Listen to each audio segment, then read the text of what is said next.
रामकृष्ण हरी मंडळीनो, आपण गणपतीला एकदंत म्हणतो. पुराणात या तुटक्या दाताच्या अनेक कथा आहेत. कधी परशुरामाच्या परशुमुळे, तर कधी महाभारत लिहिताना लेखणी म्हणून तो तुटला. पण संत ज्ञानेश्वर माऊलींनी ज्ञानेश्वरीत या तुटक्या दाताचा जो दार्शनिक अर्थ सांगितला आहे, तो पाहून तुम्ही थक्क व्हाल.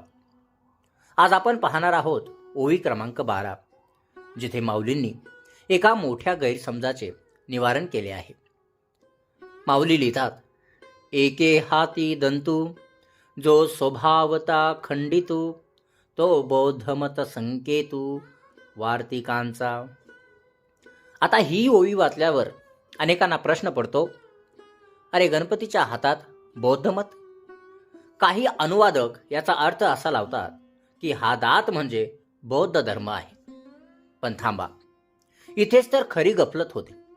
विचार करा, गणपती हा वैदिक वाङ्मयाचे प्रतीक आहे. वेद, पुराणे, स्मृती. बौद्ध मत हे अवैदिक म्हणजे वेदांना न मानणारे आहे.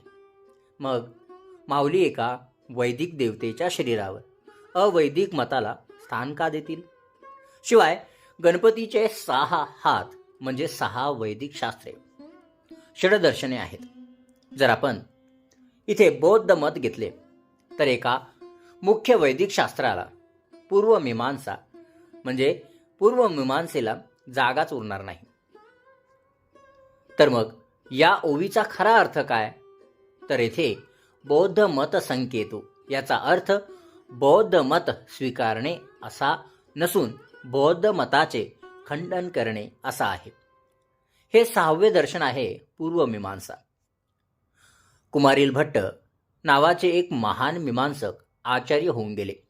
त्यांनी तंत्र वार्तिक आणि श्लोक वार्तिक नावाचे ग्रंथ म्हणजेच वार्तिके लिहिले. माऊली म्हणतात, गणपतीच्या हातातील तो तुटका दात म्हणजे ही वार्तिके आहेत. आता दात खंडित किंवा तुटका का, याचे कारण खूप लॉजिकल आहे. बौद्ध दर्शन मानते की जग क्षणिक आहे किंवा शून्य आहे. अर्थात काय, तर शून्यवाद या ठिकाणी बौद्ध दर्शनामध्ये सांगितलेला आहे. पण कुमारील भट्टांच्या वार्तिकांनुसार आत्मा हा कर्ता आणि भोगता आहे. म्हणजे काय, तर कर्म करणारा आणि फळ भोगणारा आत्मा स्थिर असावा लागतो. जेव्हा पूर्वमीमांसेचा हा वार्तिक रूपी दात पुढे येतो, तेव्हा बौद्ध मताचा शून्यवाद आपोआप खंडित होतो किंवा तुटतो. म्हणून माऊली म्हणतात, जो स्वभावता खंडितो, म्हणजेच ज्याच्या असण्यामुळेच विरोधी मत म्हणजे बौद्ध मत जे आहे खंडित झाले आहे, असा तो वार्तिकांचा सिद्धांत म्हणजे गणपतीचा हातातला दात या ठिकाणी सांगितलेला आहे. आता बघा, हिशोब कसा पूर्ण लागतो बघा.